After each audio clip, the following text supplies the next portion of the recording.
Den André Delvaux gouf 2016 Chauffeur als echte Lützeburger überhaupt op der École pratique des hautes études 4e section zu Paris avec les félicitations du jury promoveiert. Dabei muss ich wissen, dass sich op der École pratique anders wie op einer normalen Universität nicht einfach so kann abschreiben, aber dass en general echter schwer ist, du als Student oder Doktorand überhaupt beizukommen, an ugeholt zu gehen.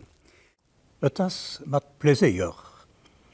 Das ist die Invitation vom Herr Direktor Kantor Ugo un, für ich über den Autor vom 16. Jahrhundert zu erzählen, die seine Schriften mit Bartholomeus Latomus Ardunensis unterschrieben hat. Der Mann, den Eugène Wolfer in seinem Buch von 1902 ein Humanist luxembourgeois genannt hat, für dummer seine Verwurzelung am großen historischen Lützeburg zu erstreichen, gouf 1497 zu Erl geboren. Rietz ist vom Bartholomeus Latomus, einer Persönlichkeit, die für jede Zeit als durchaus emblematisch gelten. Es war das eine Zeit, die von den zwei transversalen Courants vom Humanismus einerseits und von der Reformation andererseits markiert war. Zwei Courants, die auch dem Latomus seine Karriere mehr wie so etwas geprägt haben. Über dem Latomus seine Kantität ist wenig gewusst, aber sein aktives Leben lässt sich klar an zwei haltenden Andelen. Für die erste, von 1518 an, war der Latomus Professor für latinische Eloquenz auf den Universitäten von Freiburg, Trier, Köln und Löwen, hier 1534 vom König François Ier am Collège Royal, dem heutigen Collège de France, zum allerersten Professor der Rhetorik Latin ernannt gouf.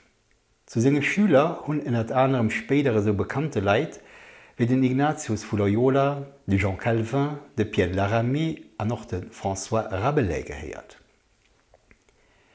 Während der zweiten Hälfte von seinem Leben, von 1542 bis zu seinem Tod im Jahr 1570 zu Koblenz, war der Latomus Conseiller juridique von nicht minder wie 4 Archevêques Electeurs, Fürsterzbischöfe von Trier.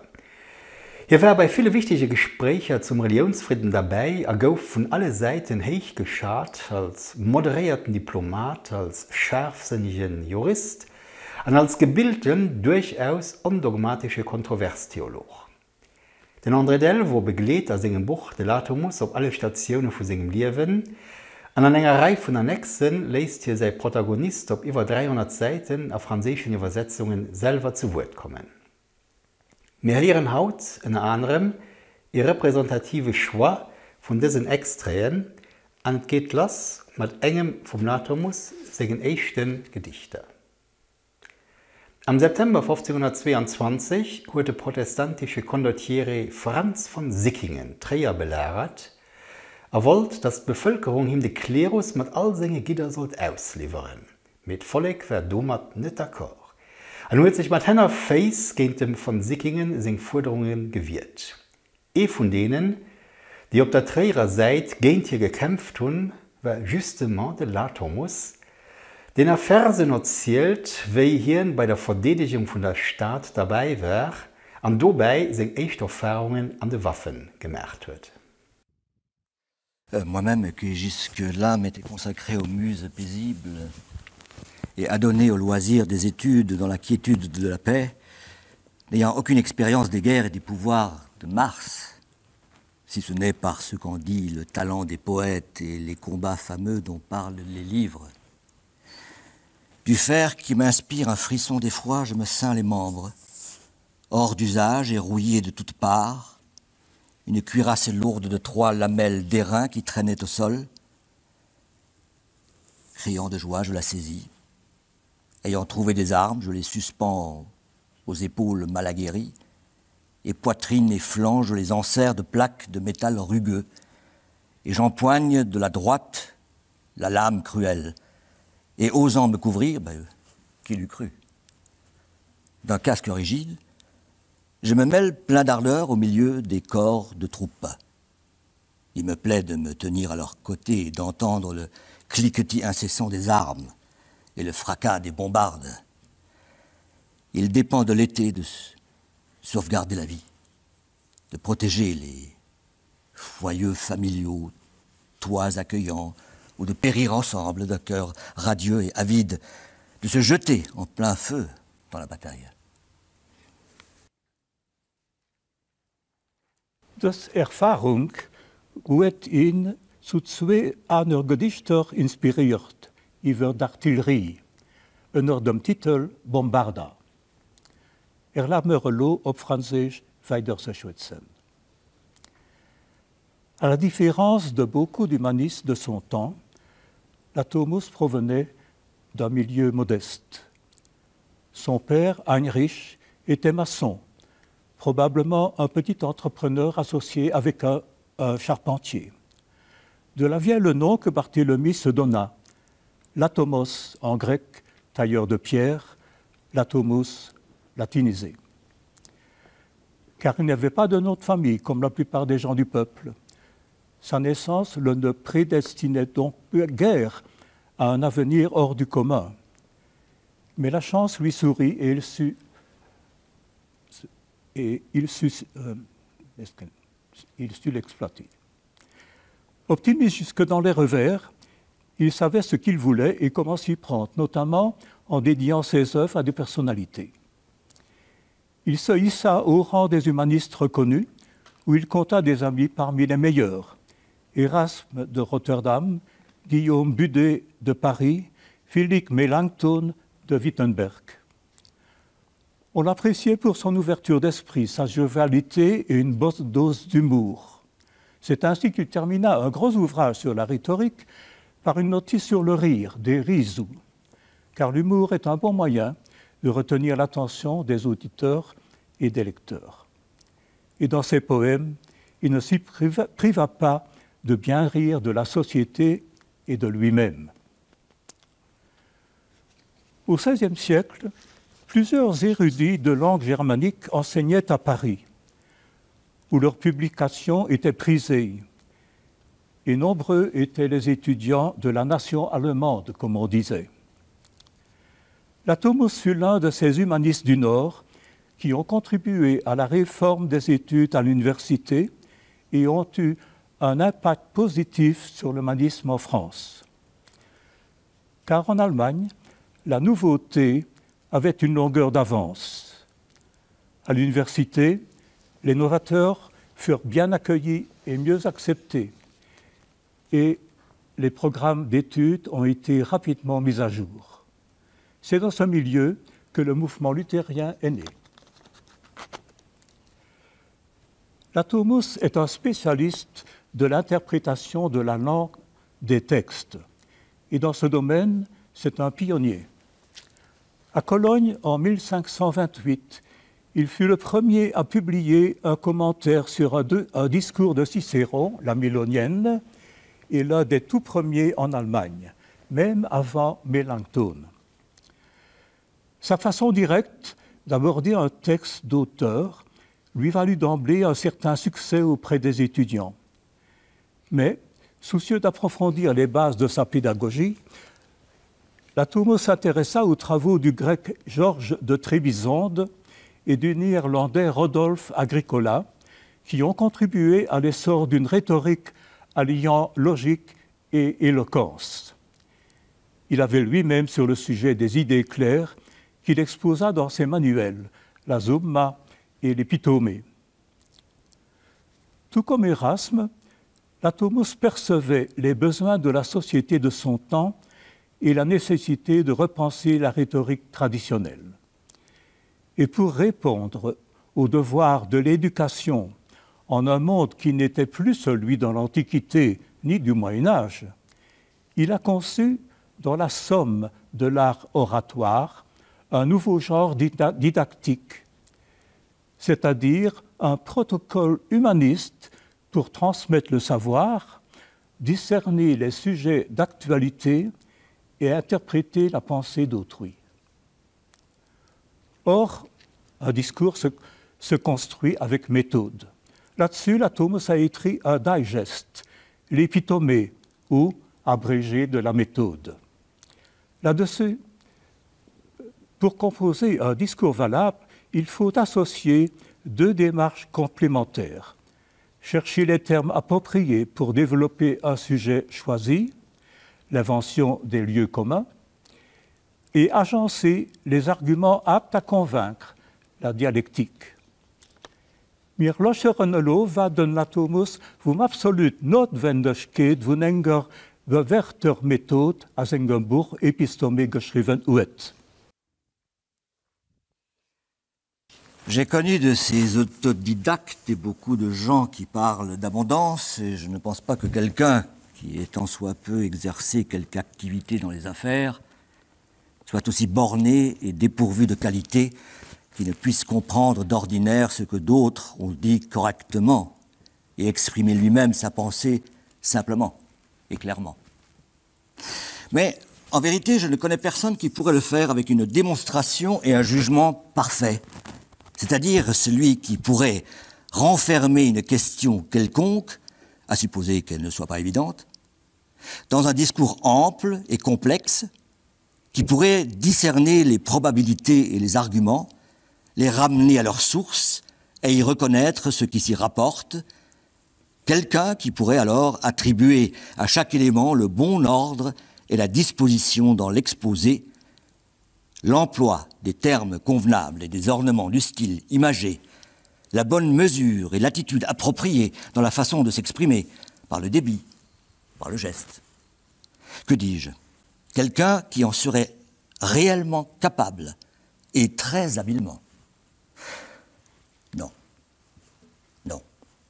Personne n'a été à ce point perspicace par la nature et le talent.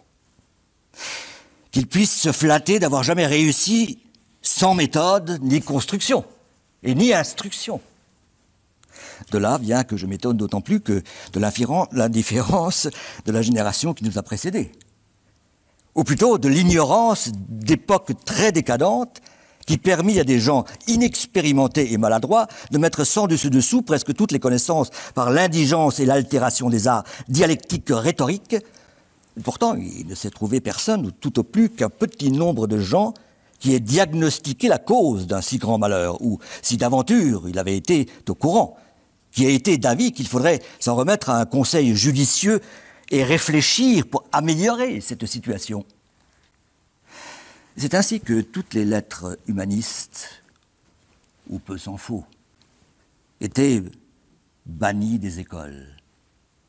Et tous ceux qui se rapportaient à une éducation mieux informée, à la correction du style et à l'érudition, étaient tenus à distance pour écarter je ne sais quelle contagion. Ces recherches théoriques avaient pour objectif concret de venir en aide aux futurs enseignants ainsi qu'aux orateurs.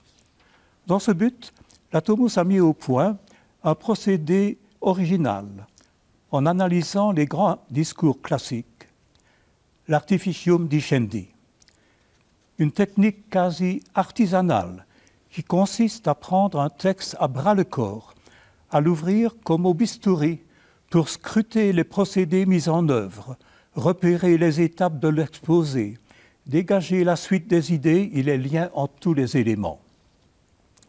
Une dissection logique et stylistique donc qui a un but pratique, découvrir les règles qui ont présidé à la confection des modèles pour acquérir les instruments d'un savoir-faire personnel.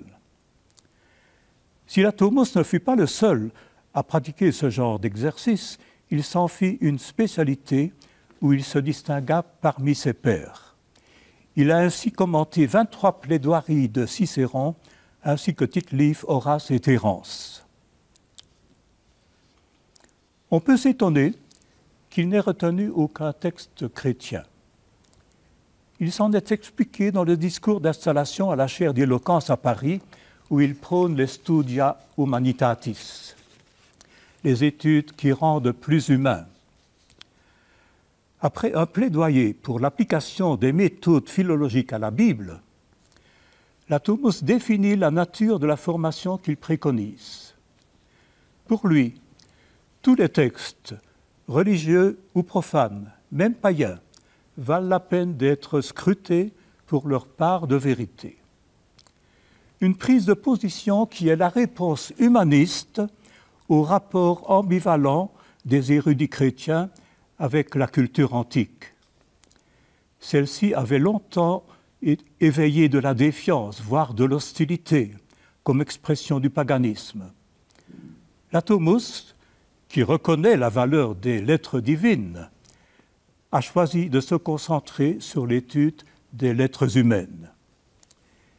Il privilégie la valeur éducative des écrits des anciens, dont la sagesse s'est appliquée à comprendre l'être humain. Leur fréquentation aiguise le jugement et développe le sens critique, apprend à raisonner et à bien s'exprimer. Il privilégie donc une pédagogie qui exploite ce que l'homme a reçu de la nature, la raison et le langage. Quand en 2003, à la demande d'un ami arlonnais, je me suis mis à traduire un texte de la Thomus où il était question de la ville d'Arlon, outre l'intérêt historique du document, j'appréciais d'emblée la souplesse du style et l'évidence d'une expression littéraire souveraine. À l'analyse, on découvre une composition savante et simple à la fois, et combien efficace. C'est avec un art consommé qu'il met en œuvre les lieux communs, comme ici la captatio benevolentiae, pour amener le lecteur à partager son sentiment. La Thomus a produit une œuvre abondante qui nous est parvenue en majeure partie. Dans la liste des témoins subsistants, je dénombre 57 titres. De son courrier, il ne subsiste que 7 lettres. Étant donné ses rapports cordiaux avec les collègues, son courrier devait être plus important. Sans doute était-il surtout professionnel. La Thomus ne semble pas avoir cultivé le genre épistolaire pour soigner son image. Pour publier, comme Erasme travaillait de préférence avec la maison Froben de Bâle, la Thomus avait ses imprimeurs attitrés. À Cologne, Johann Gimnich. À Paris, François Griff, un Souabe. À Coblence, Melchior Novésian et Materne Collinus, un Arlonnais établi à Cologne. La Thomus avait avec eux des contacts étroits et se fiait à leur professionnalisme. Il prit une fois la défense de la profession en déclarant que les griefs ne pouvaient provenir que de gens qui n'avaient jamais mis les pieds dans une imprimerie. La Thomus nous a laissé une œuvre lyrique, 11 poésies, de divers formats. Cette poésie n'était pas un pur exercice littéraire, mais une façon d'exprimer son engagement pédagogique et civique. Dans la Ligue et la Bombarda, dont j'ai déjà parlé, il s'inspire largement de Virgile. Il imite son procédé de l'enjambement, qui consiste à reporter le verbe d'une phrase au début du vers suivant, ce qui a pour effet de relancer le dynamisme lyrique. Dans l'Élégiaconne, il s'inspire surtout d'Ovide. La Thomus affectionne les figures de style, comme le chiasme et l'hypallage dont il abuse parfois. La métrique de ses vers obéit avec bonheur à l'intuition poétique. De Thomus wird dat Gedicht Elegiakon geschrieben für den Kardinal Jean du Bellay-Bieden, sich beim François Ier anzusetzen. De Kinnek had während 2 Jahren vergies de professeur se bezuelen. An de Passage, wo sein Privationen personifiziert sind, beschreibt den Thomus sich selber mit viel Humor, atopeng unverdelbarhaft artaweis. Le visage malpropre et repoussant, les dents souillées de tartre, Les lèvres pâles évoquent plutôt les enfers de Pluton. Autour d'un crâne chauve se dressent des cheveux en désordre, et sous le front, des yeux vides, larmoient sans cesse. La peau sèche, les membres à peine couverts de vêtements déchirés, et le verglas n'est pas sans écorcher les pieds nus. Pas de demeure, pas de couche qui soit un lieu de repos assuré. La privation ne sait où aller, et souvent repose à même le sol dur, triste, amère, réduite à la mendicité, renfrognée, perdue, entêtée, anxieuse, tout le temps agitée d'une profonde inquiétude. Elle est trompée dans ses aspirations et elle déçoit ceux qui la sollicitent. Elle n'est pas vraiment en mesure d'acquitter la parole donnée. Sans ressources, elle transpire et remet un travail sans utilité. Comme elle ne peut rien donner, elle n'a pas de quoi récolter. Je compte 5 hivers depuis que, pour la première fois, Lutèce m'accueillit, terre hospitalière, sous ses toits. Aucune journée, dès ce moment, ne me vit sans ouvrage. Ni la torpeur, ni le superflu m'ont affaibli mes forces. Mais un effort soutenu et de nombreuses nuits d'insomnie ont aiguisé l'intérêt que je porte aux bruyantes écoles. Après 20 ans de professorat exigeant, Latomus obtint du roi la permission de faire un voyage en Italie. C'était le pèlerinage obligé aux sources antiques des idées modernes.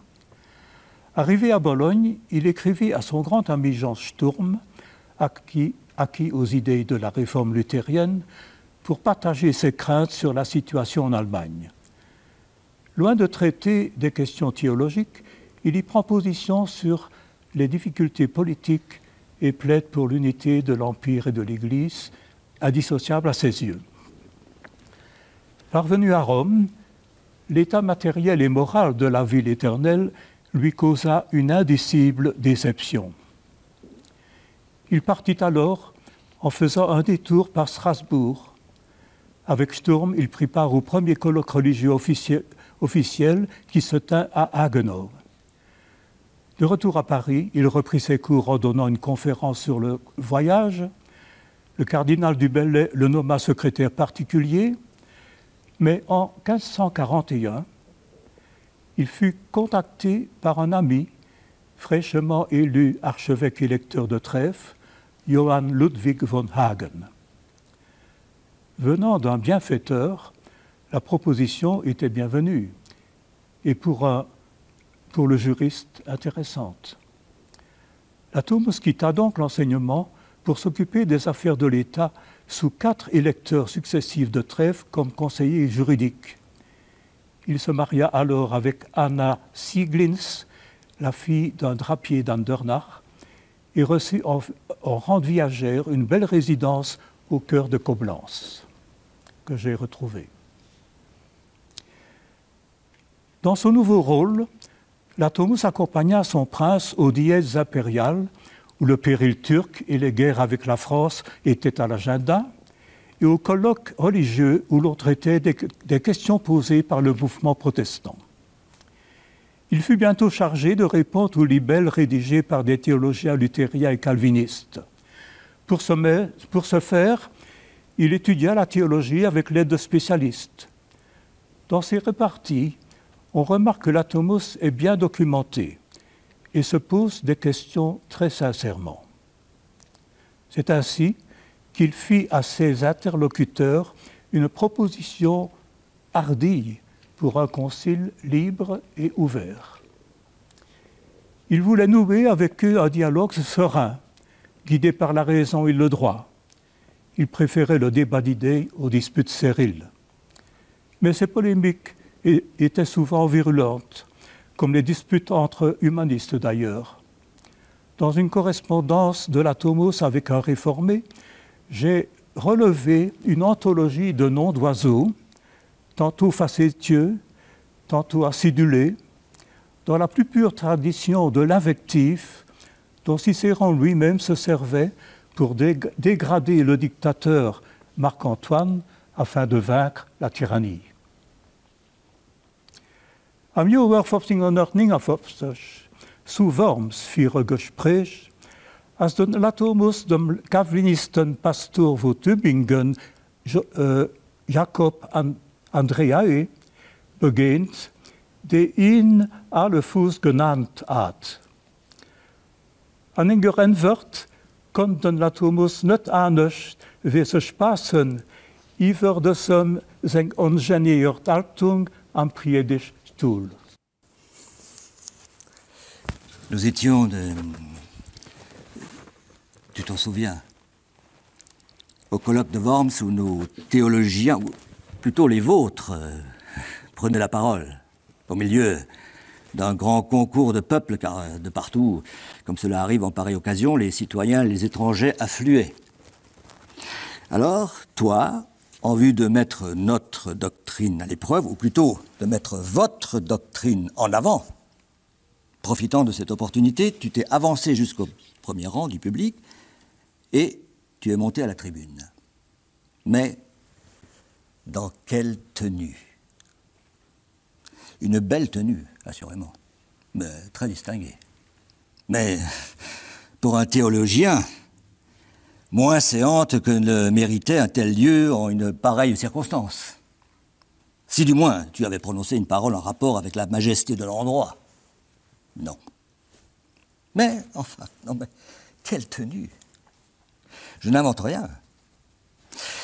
Un manteau de cour, arrivant un peu au-dessus des genoux, une manche brodée autour de l'épaule gauche, les avant-bras découverts, et avec un couteau de chasse à la ceinture.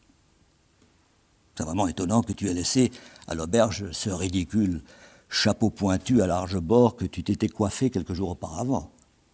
Et dans la tenue dont je viens de décrire, chapeau que j'avais d'ailleurs aperçu dans l'assemblée de la cathédrale, alors que tu t'y étais rendu non pas tant pour prier, mais pour faire une reconnaissance des lieux.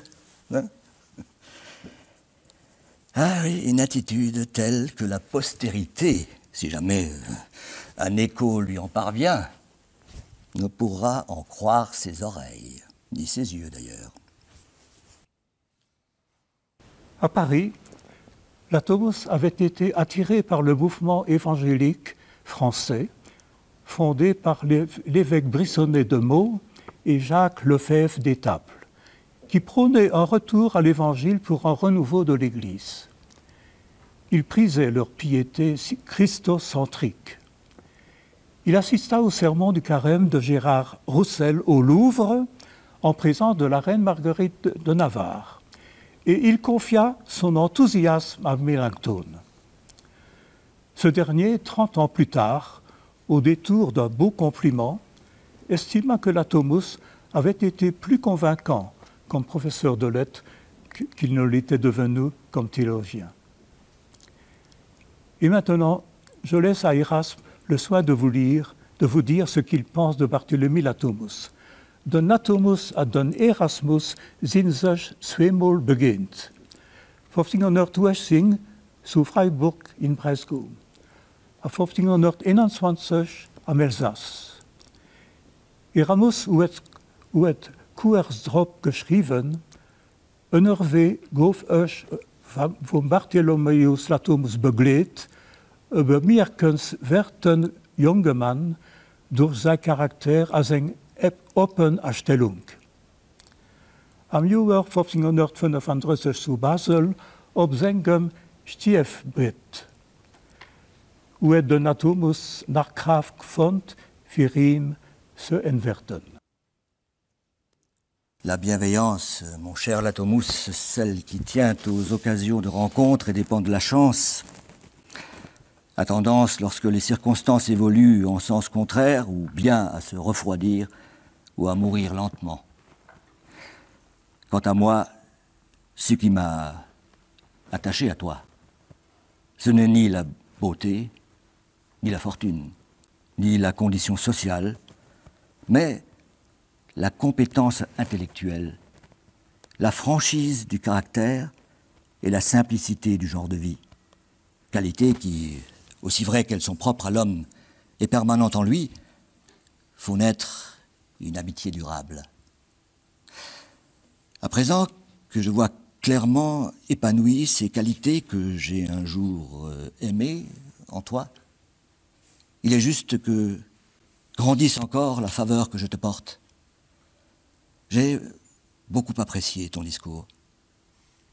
Je n'ai jamais rien lu de toi qui ne m'ait plu si vivement, car j'y ai reconnu là ton esprit ardent, mais sans véhémence, libre, sans impudence, affable, sans complaisance, et élevé, sans arrogance.